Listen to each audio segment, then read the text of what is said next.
crosses, rings, medallions and bracelets, but also cruets for holy oil to bring back home from the Holy Land as a souvenir. At the Israel Museum in Jerusalem, souvenirs of the first pilgrims to the Holy Land in the Byzantine era are on display, expressing a devotion not too far from that of our days, to touch the sanctity of the places and take something back with them to share on their return.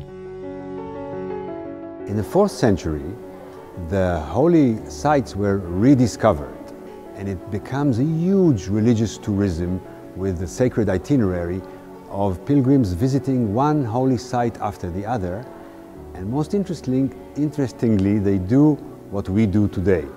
They buy souvenirs and collect souvenirs and bring them home. Then, as now, souvenirs were linked to the places visited: the Annunciation in Nazareth, the Nativity and the Adoration of the Magi in Bethlehem, while reproductions of crucifixions and resurrections abounded on the stalls in Jerusalem.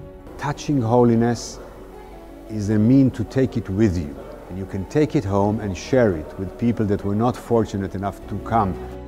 We follow in the footsteps of the pilgrims and arrive at the Terra Sancta Museum. We are welcomed by Brother Eugenio Alliata, archaeologist and director of the museum. For Christians, religious souvenirs have a special name, at least the old ones.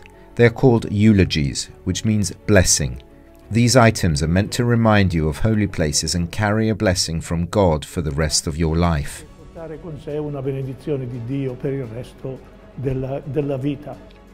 In the ampoules, yesterday as today, the faithful collect oil for the lamps that burn on the holy places.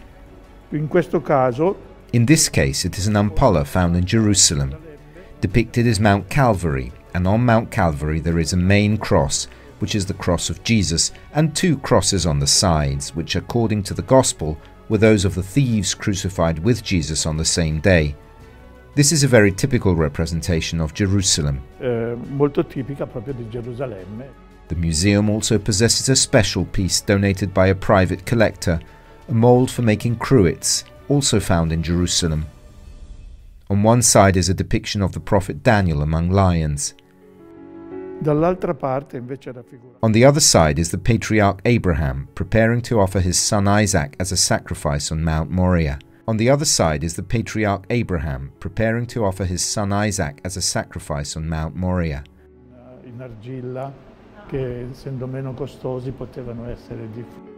While waiting for the return of the pilgrims, the museum is being renovated and expanded, and these pieces will find their place in a new room, which will be dedicated to votive objects.